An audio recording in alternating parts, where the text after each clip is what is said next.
नमस्कार, आप देख रहे हैं हरियाणा न्यूज और आपके साथ मैं अनु चौधरी। और बुलेटिन की शुरुआत करते हैं सुपरफास्ट 100 से। देश में बीते 24 घंटे में कोरोना संक्रमण के 41,000 से ज्यादा नए मामले आए सामने, जबकि 42,000 से ज्यादा कोरोना मरीज हुए ठीक।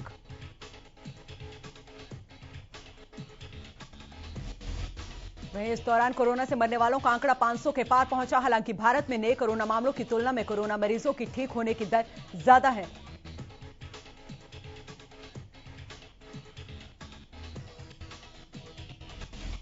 देश में कोरोना मरीजों के स्वस्थ होने की राष्ट्रीय दर 97.31% पहुंच गई है। देश में अभी 4,22,000 कोरोना के एक्टिव केस मौजूद हैं।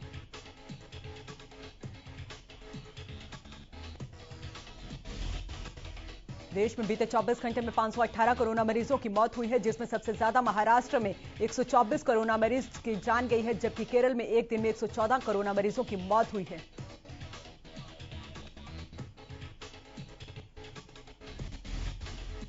प्रदेश में कोरोना के नए मामलों में आई कमी। 24 घंटे में कोरोना के 41 नए मरीजों की हुई पुष्टि। 7 जिलों में कोरोना का एक भी नया मरीज नहीं मिला।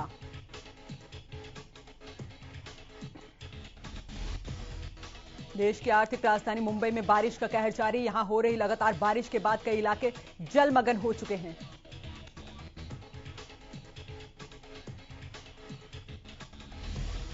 घटनास्थल पर राहत और बचाव कार्य शुरू हुआ है। घायलों को अस्पताल में कराया गया भर्ती, लेकिन लगातार हो रही बारिश रेस्क्यू ऑपरेशन में पैदा कर रही है दिक्कत।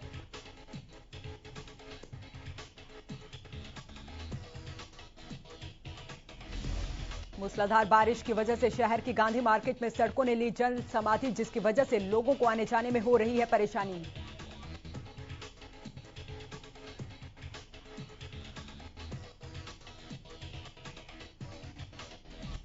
कई इलाकों में घरों के अंदर घुस गया पानी। बता दें कि मुंबई में पिछले कई दिनों से भारी बारिश हो रही है।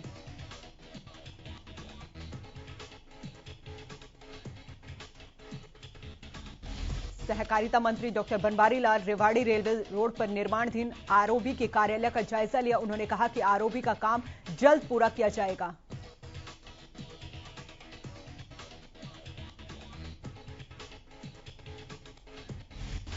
इसके साथ ही उन्होंने कहा कि रेवाड़ी में एएसआई अस्पताल का निर्माण कार्य जल्द शुरू होगा।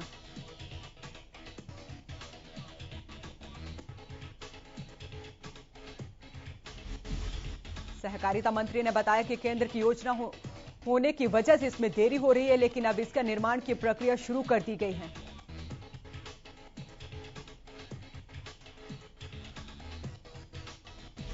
बेतला से विधायक एवं हरियाणा वेयर हाउस के चेयरमैन नयन पाल रावत ने कहा कि कांग्रेस किसानों को लेकर राजनीति कर रही है।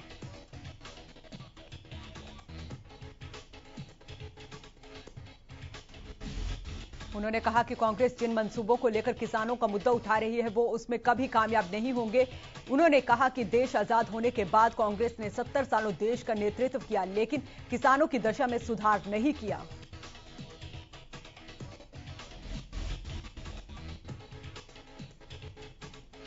मौजूदा सरकार किसान हितैषी है, क्योंकि जब से केंद्र में मोदी सरकार और प्रदेश में मनोहर सरकार आई है, तब से किसानों के साथ साथ सभी वर्गों के विकास हुआ है, जो कांग्रेस को हजम नहीं हो रहा। नयन पाल रावत फतेहपुर बिलोच गांव में पहुंचे थे, जहां उन्होंने ग्रामीणों के साथ मिलकर हवन किया और निःशुल्क चिकित्सा शिविर का शुभारंभ किया।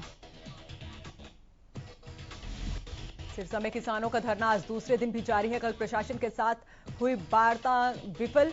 बाद में किसानों ने सिरसा के बरनाला रोड पुलिस लाइन के सामने पक्के तंबू लगाकर धरना शुरू कर दिया। आपको बता दें कि किसान अपने 5 साथियों की रिहाई की मांग पर अड़े हुए हैं।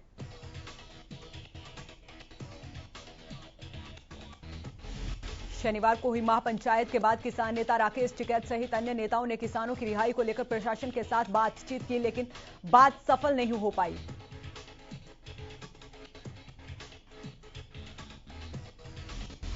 सुरक्षा के लिए लघु सचिवालय की ओर से जाने वाले रास्तों को पूरी तरह से सील कर दिया गया है और भारी पुलिस बल को किया गया तैनात। 22 जुलाई को किसानों के होने वाले संसद मार्च में शरारती तत्व और खालिस्तानियों के घुसने के इनपुट मिलने से किसान नेता फूंक फूंक कर कदम रख रहे हैं। जिसके लिए 22 जुलाई को संसद मार्च में शामिल होने वाले किसानों के पहचान पत्र बनाए जाएंगे। जत्थेबंदी का लीडर मार्च में शामिल होने वाले हर किसान की पहचान करेगा।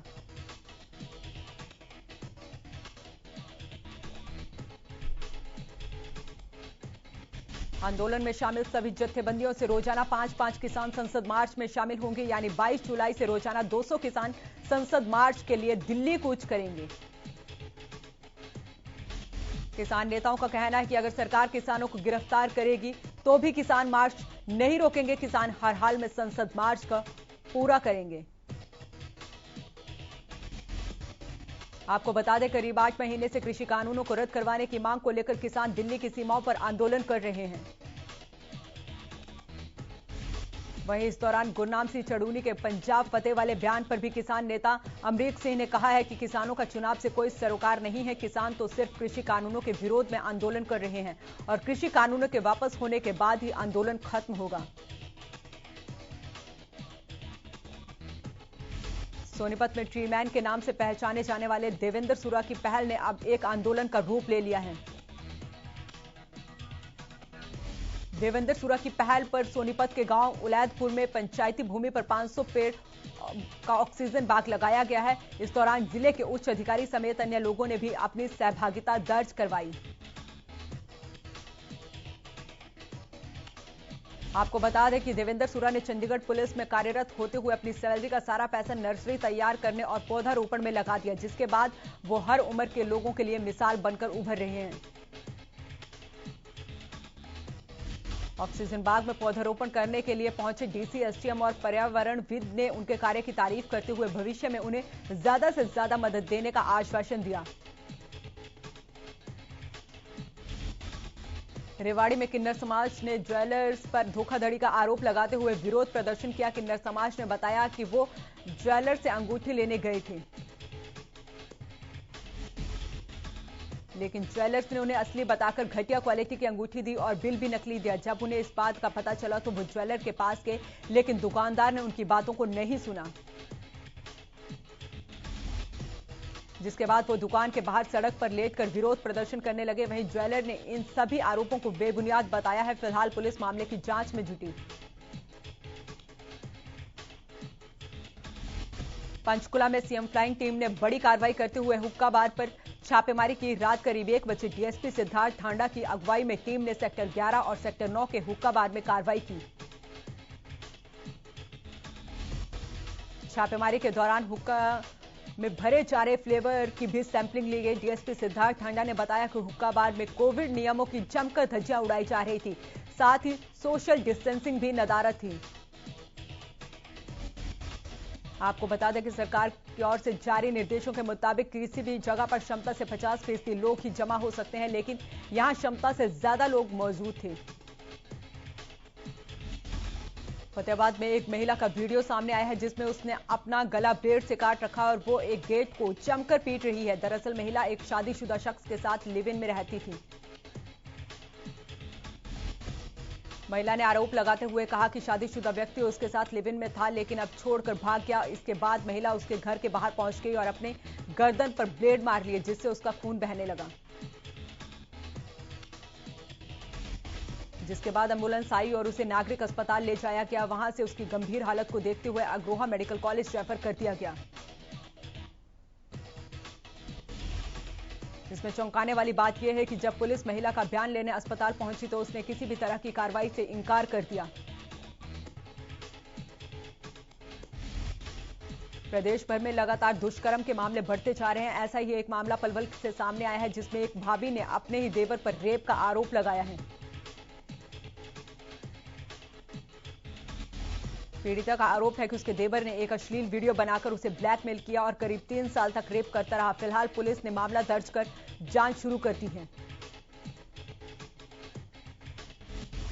गुलचीका में तहसील और कोर्ट के रास्ते में पड़े बिजली के खंभे की चपेट में आने से एक बच्चे की मौत हो गई और मौके पर बिजली विभाग का कोई अधिकारी नहीं पहुंचा। परिजनों ने बताया कि पिछले 1 महीने से रास्ते में गिरे खंभे को ठीक करवाने का बिजली विभाग ने सोचा भी नहीं। वहीं परिजनों ने बिजली विभाग के खिलाफ कार्रवाई करने की मांग की है, जबकि पुलिस ने शव को पोस्टमार्टम के लिए भेज दिया है। फिलहाल पुलिस मामले की जांच में जुटी है। पंचकुला के बंदर घाटी के पास के जंगल में एक बच्ची के शव बरामद हुआ है। सूचना पाकर मौके पर पहुंची पुलिस ने शव को कब्जे में लेकर जांच शुरू कर दी है। हालांकि अभी तक बच्ची की पहचान नहीं हो पाई है। फरीदाबाद में मंत्री के भांजे और पार्षद पति की दबंगाई सामने आई है। बताया जा रहा है कि एक ऑटोमोबाइल कंपनी में काम करने वाले इंजीनियर की इतनी बेरहमी से पिटाई की गई, उसे अस्पताल में भर्ती करवाना पड़ा।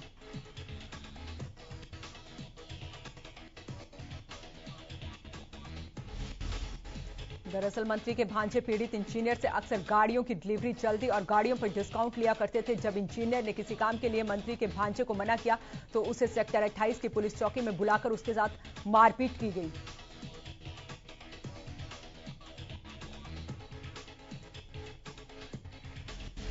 हैरानी की बात यह है कि पूरी घटना पुलिस चौकी में पुलिस कर्मियों की आंखों के सामने हुई। घायल युवक को जब अस्पताल में भर्ती करवाया गया तो पूरे मामले का खुलासा हुआ।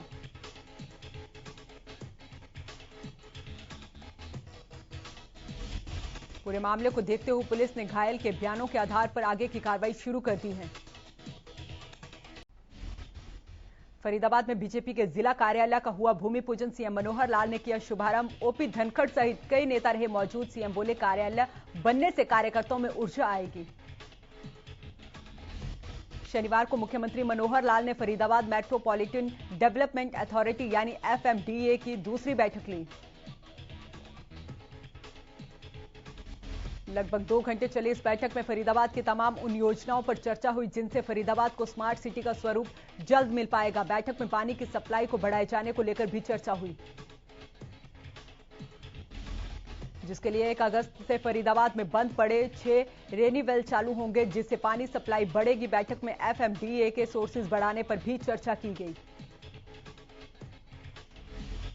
पंजाब कांग्रेस में नवजोत सिंह सिद्धू और मुख्यमंत्री कैप्टन अमरिंदर सिंह के बीच चल रही वर्चस्व की लड़ाई पर तंज कसते हुए अनिल विज ने कहा कि कांग्रेस अब लोगों के मनोरंजन का साधन बन चुकी है। विज ने कहा कि आए दिन नया एपिसोड देखने को मिलता है और यह सिर्फ पंजाब में ही नहीं बल्कि अन्य राज्यों से भी देखने को मिल रहा है। इसके ऊपर और अधिक बोलना ठीक नहीं है। वहीं फरीदाबाद के खोरीगांव में सरकार और गांव वासियों के बीच चल रहे गतिरोध पर कांग्रेस की प्रदेश अध्यक्ष कुमारी सैलजा के तुरंत पुनर्वास वाले बयान पर प्रतिक्रिया देते हुए विज ने कहा कि हमने इनके पुनर्वास की योजना बनाई है। जो इस योजना के अंतर्गत आएगा उसका पुनर्वास किया जाएगा। सिरसा में डिप्टी स्पीकर रणवीर गंगावा के कार के शीशे तोड़ने पर किसानों पर दर्ज हुए मामले को लेकर प्रदेश के गृह मंत्री अनिल विज ने प्रतिक्रिया दी है। विज ने कहा कि देश का कानून सर्वोपरि है और वो कानून मेरा या फिर किसी और के कहने से नहीं चलता। उन्होंने कहा कि कानून तो अपने ढंग से ही चलता है, इन बातों का कोई असर नहीं होता। वहीं कोरोना की तीसरी लहर को लेकर डब्ल्यूएचओ की ओर से जारी की गई चेतावनी पर अनिल विज ने कहा कि हमने सभी जिलाधिकारियों को आदेश दे रखे हैं कि वो सिविल और पुलिस अधिकारियों की कमेटी बनाकर भीड़ पर नजर रखें। जेल से रिहाई के बाद पहली बार लोगों के बीच जाएंगे ओम प्रकाश चौटाला। 20 जुलाई को पलवल और गाजीपुर में किसानों से करेंगे मुलाकात। 21 जुलाई को टीकरी और सिंगू बॉर्डर पर किसानों से मिलेंगे। सिरसा के बरनाला रोड स्थित शहीद भगत सिंह स्टेडियम में शनिवार को संयुक्त किसान मोर्चा की ओर से महापंचायत का आयोजन किया गया।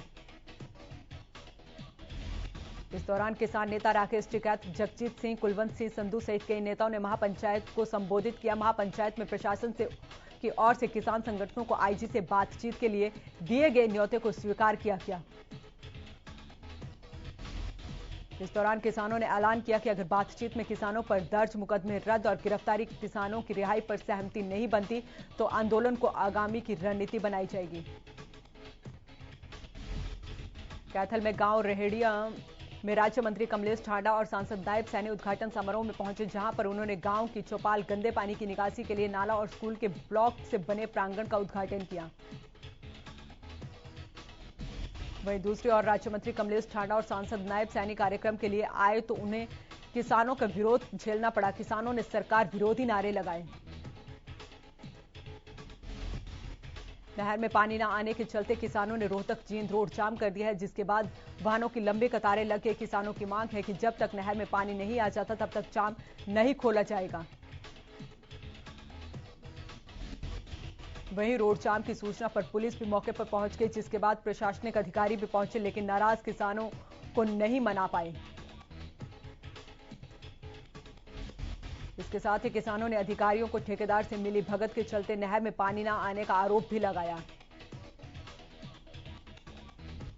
टेकरी बॉर्डर पर 3 कृषि कानूनों को रद्द करवाने की मांग को लेकर आंदोलन कर रहे किसानों को आजकल बिजली की समस्या से दो चार होना पड़ रहा है। बिजली कटौती से किसान इतने परेशान हो चुके हैं, उन्होंने बहादुरगढ़ के बाईपास पर स्थित जाखोदा मोड़ पर जाम लगा दिया। किसान चौक पर जाम लगने की वजह से यहां गाड़ियों की लंबी लंबी कतारें लग गई। मामले को बढ़ता देख प्रशासनिक अधिकारियों ने मौके पर पहुंचकर किसानों को समझाया और बिजली आपूर्ति ठीक करने का आश्वासन देकर जाम खुलवाया।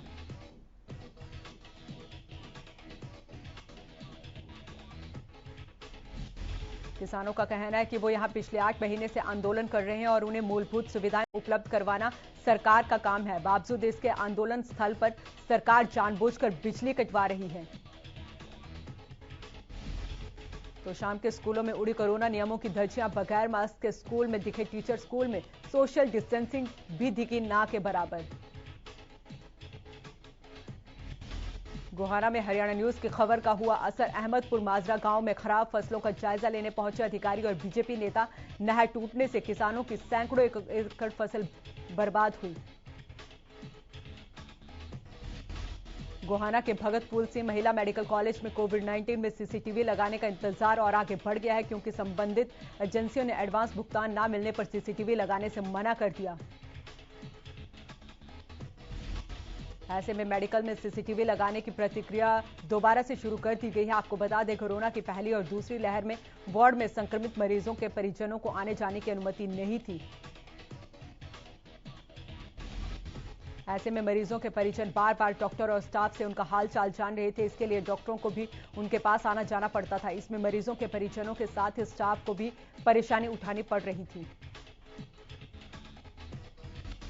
ऐसे में मेडिकल कॉलेज के प्रशासन ने वार्ड में सीसीटीवी के साथ बाहर एक एलईडी लगाने का निर्णय लिया था, ताकि परिजन अपने मरीजों की स्थिति वार्ड के बाहर बैठकर लाइव देख सकें। अंबाला में एक 14 वर्षीय बच्चे ने एक्टर बनने की चाह में खुद के अपहरण का नाटक किया, लेकिन पुलिस ने बच्चे को 2 घंटे में रेस्क्यू कर उसके परिजनों को सौंप दिया। बच्चे के पिता की माने तो बच्चा घर से बैग में कपड़े और 18,000 रुपए लेकर गया था और अपने फोन से घर पर मैसेज किया था। उसका अपहरण हो गया है, जिसकी शिकायत पुलिस को दी गई। पुलिस ने मामले की तुरंत संज्ञान लेते हुए बच्चे के मोबाइल लोकेशन को ट्रेस कर उसे चंडीगढ़ एयरपोर्ट से पकड़ लिया है। पुलिस के मुताबिक बच्चा फ्लाइट के जरिए एक्टर बनने के चक्कर में मुंबई जा रहा था।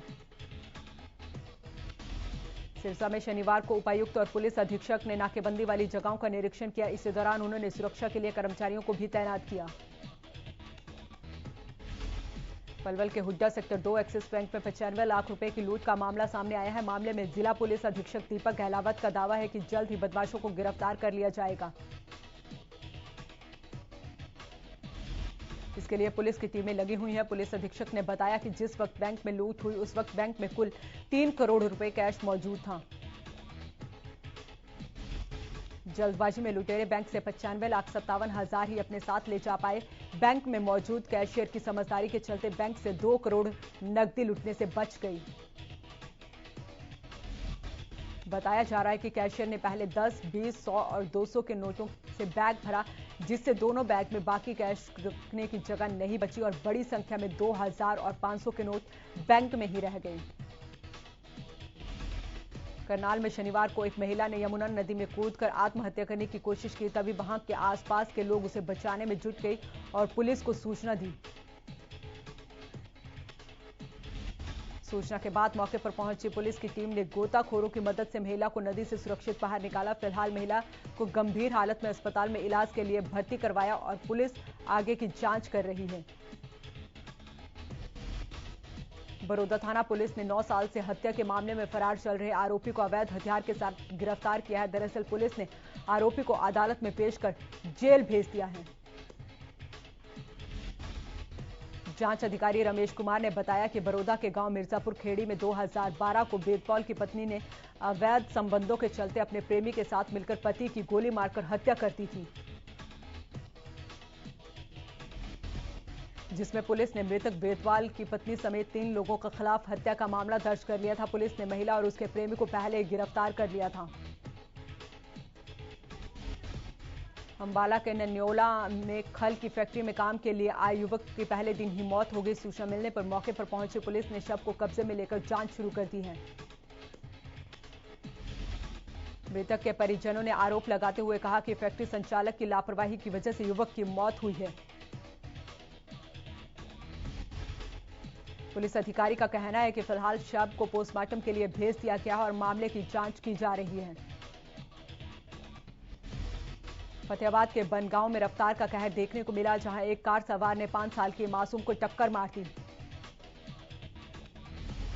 हादसे में बच्ची की मौके पर ही मौत हो गई। सूचना पाकर मौके पर पहुंची पुलिस ने शव को कब्जे में लेकर आगे की कार्रवाई शुरू कर दी है। जापान की राजधानी टोक्यो में होने वाले ओलंपिक खेलों के शुरू होने से 5 दिन पहले ही 2 एथलीट ओलंपिक विलेज में कोरोना पॉजिटिव पाए गए। ओलंपिक आयोजन समिति के अधिकारियों ने इसकी जानकारी देते हुए बताया कि शनिवार को भी एक शख्स को कोविड संक्रमित पाए जाने के बाद खेल आयोजन और ओलंपिक विलेज से दूर कर दिया गया था। बता दें कि 5 दिन बाद यहां खेलों के शुभारंभ में हजारों एथलीट और अधिकारी मौजूद रहेंगे। इतनी कड़ी निगरानी के बीच संक्रमित के मिलने से हड़कंप मच गया।